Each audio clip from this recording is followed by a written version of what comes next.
was a child, I saw the Second World War. In good weather, there were always streams of bombers flying over. I sometimes wake up and I hear the noise that nobody will ever hear again nowadays of more than 4,000 radial engines. It's an extraordinary sound. For a new generation, they do not know the magic of how all this started and where it can lead to in the future. The biggest thing I'm looking for is to bring the Air Museum and the history of aviation and space to a new generation.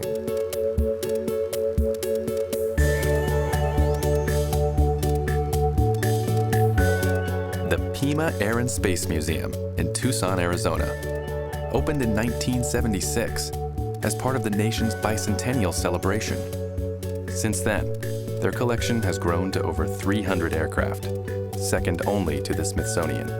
And despite an impressive display of some of the most important artifacts in aviation, they've noticed it's difficult to keep younger visitors interested, inspired, and motivated to pursue aviation, aerospace, and engineering.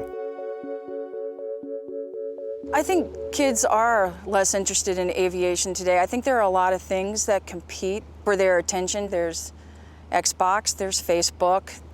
Our challenge as a museum is to find ways to overcome that and to create programs that will draw a family here who might not otherwise come. The debate within the museum was, what will it take to get them to be here, and how do we get the word out? The answer? A giant paper airplane. A monstrous feat of engineering inspired by a child's toy. But how would the museum get kids to take notice? To kick it off, they held a paper airplane throwing contest and got world record holder Ken Blackburn to host. I think this contest is going to be a great experience for the kids. Certainly because they're going to have fun, but because I think it will maybe open their eyes to all kinds of opportunities. It takes the spark to interest somebody, especially at that age, into a field. And it may well be that we are seeing the future Jack Northrops and Lee Andersons and so on. How's everyone doing? You ready to start this? Pilots, are you ready? Yes. Ready, set, fly. Oh, that's a close competition.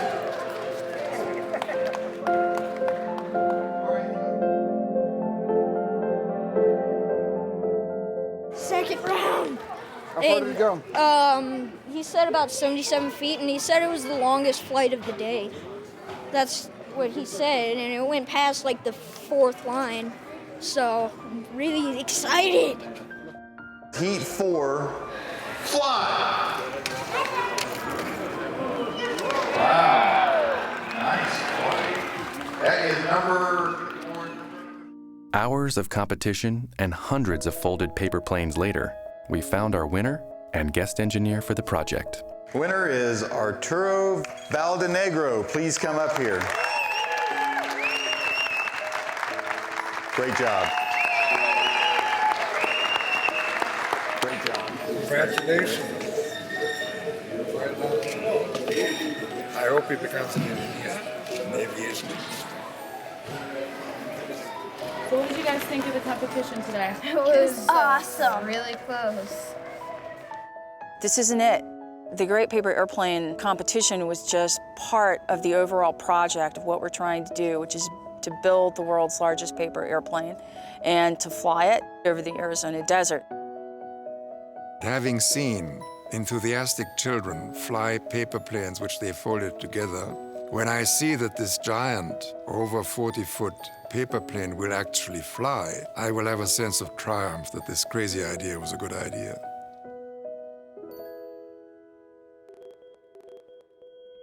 Now, Art Thompson and the build team could begin work on the big paper airplane by building larger and larger models. When the model reached 15 feet, it was time for a real test flight, outdoors via helicopter. it was the first and only chance the team would have to assess the design's weaknesses. So here we are at Cal City. Nice little airport. It's pretty low key.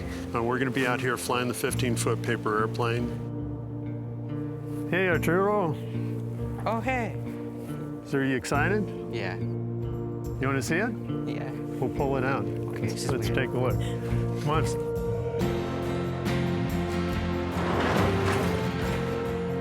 Raise up a little bit of an angle to get through the doorway. That's about it.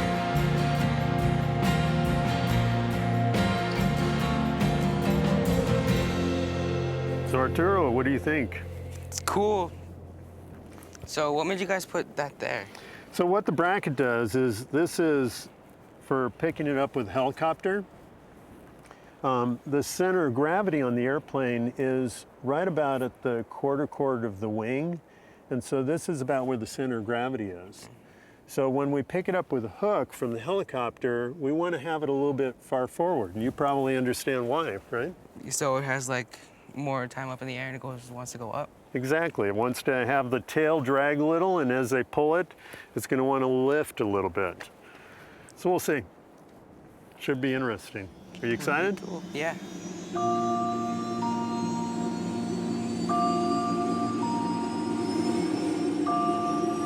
Now came time to put Art's theory to the test.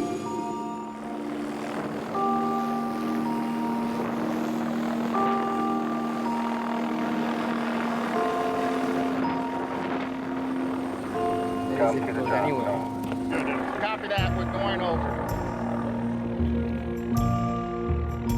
It's doing pretty good. It's getting a lot of roll action, side to side. Let's see if, depending on the speed he's going, you can see it stabilizes down a little bit, but there's a lot of side roll. So that's what's going to be interesting, is to see when we release it, if it wants to just do one of these.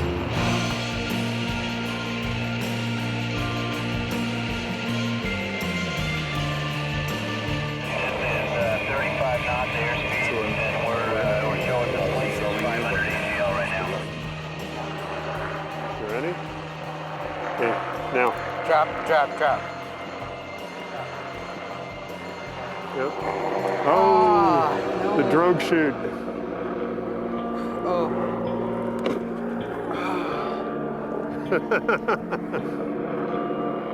The drogue chute dragged on it. See what happened? Yeah. Snagged the drogue chute. But far from soaring majestically, the plane takes off straight down after the drogue chute gets tangled up during the release. Oh, it's ruined. What now? The good news is that after a disastrous start, the plane recovered and started to level out before hitting the ground. This test will convince Art to abandon using a drogue chute entirely. Back to the hangar.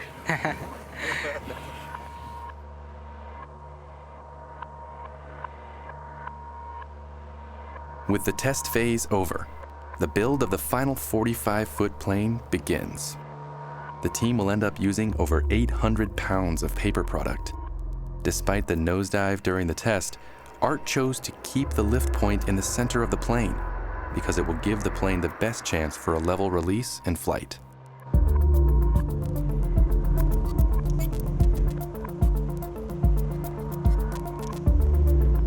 And the launch day had finally arrived. 10 months ago, when we started this project, it seemed very unlikely we would actually get here. It's just amazing to us that this whole thing started with a tiny little paper airplane that was made by Arturo Valdenegro. Here we are today. We've built the giant airplane that's going to fly. You know, is the museum creating history today? Yeah, I really think we are. It's an event we've been building up to for several months now, and this is the big payoff today. And I think it'll be exciting.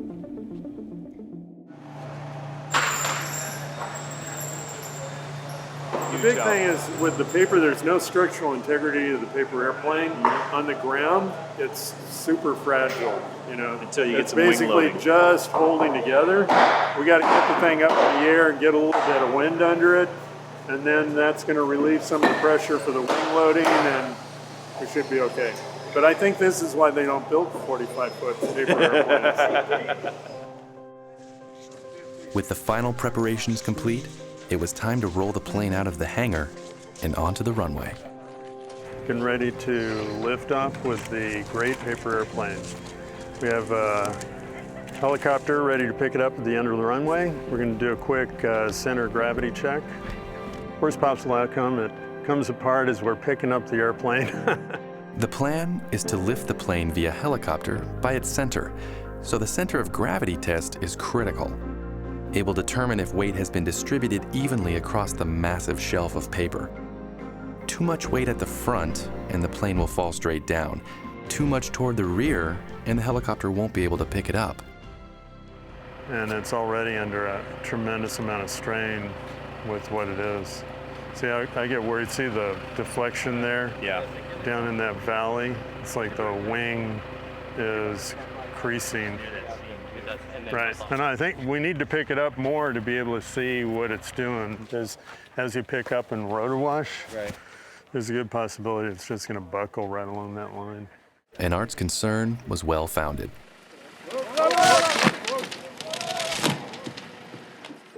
As the plane was hoisted up, it buckled under its own weight, severely damaging the fuselage, the plane's backbone. This was a devastating setback for the team. Boy, I don't know. Add some weight, add some structure, but we can't quit now. I like the idea of a channel on the bottom. Yeah. Okay, so we could do that, but what are we going to do about it? The plane was rolled back into the hangar as the team set to the task of repairing and reinforcing the body.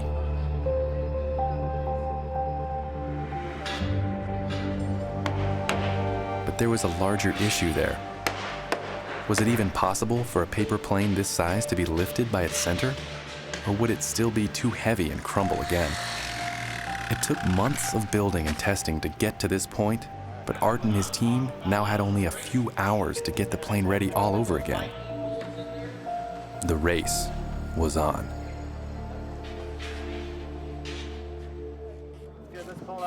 After 8 hours of repairs and adjustments, the plane was rolled onto the runway once again. Art had decided to move the lift point from the center of the plane to the tip of the nose. They're going to lift from here. We're going to have a bridle in the back to relieve the pressure of the back so that it doesn't want to roll over on the tail section. Once we get it up, we're picking up 400 pounds at each point to clear. And as the helicopter raises up, and we've got enough to clear, then we'll clip this cable.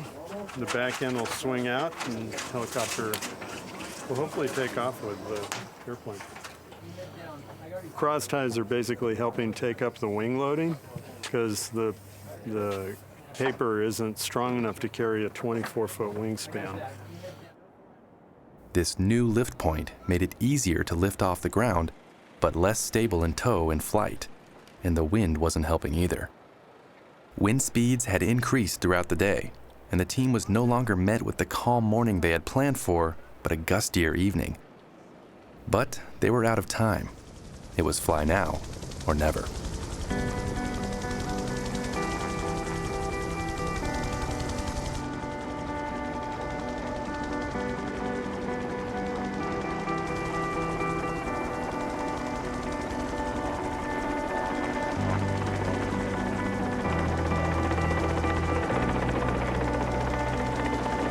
Heads up, rotor wash coming.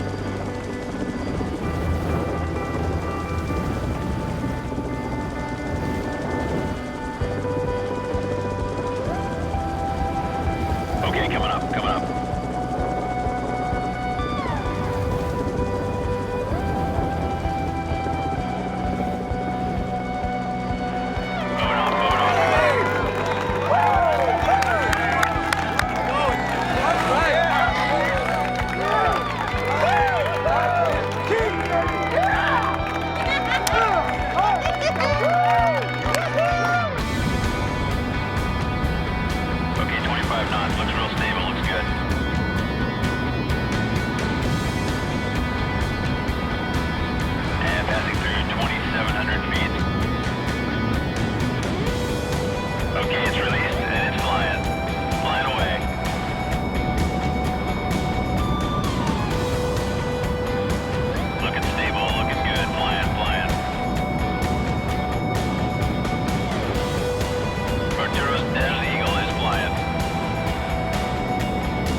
job.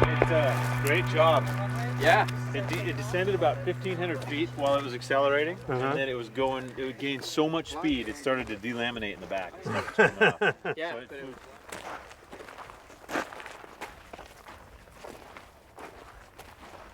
I feel, man. Happy, but sad. Yeah. It flew really well, but it's sad to see it be destroyed.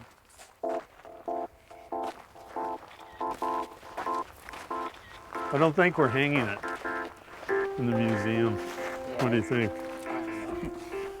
I think it's going to take a little bit to put back together if we're going to do that.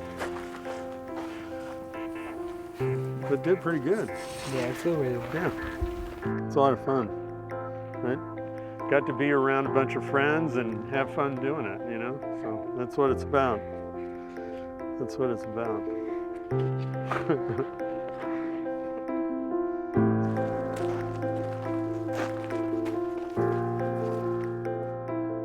In the end, Arturo's Desert Eagle covered almost a full mile in just under 30 seconds of free flight and reached a top speed of 98 miles per hour. The team had achieved something no one had done before. The Great Paper Airplane project was a success.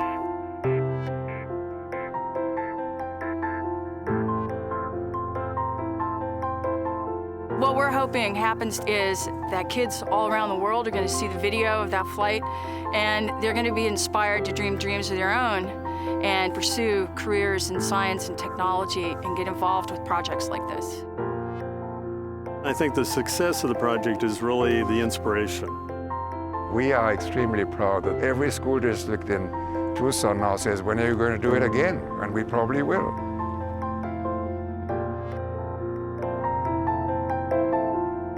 With the plane now on display to inspire future generations of scientists, engineers, and dreamers, the Pima Air and Space Museum has gone from curating history to making it.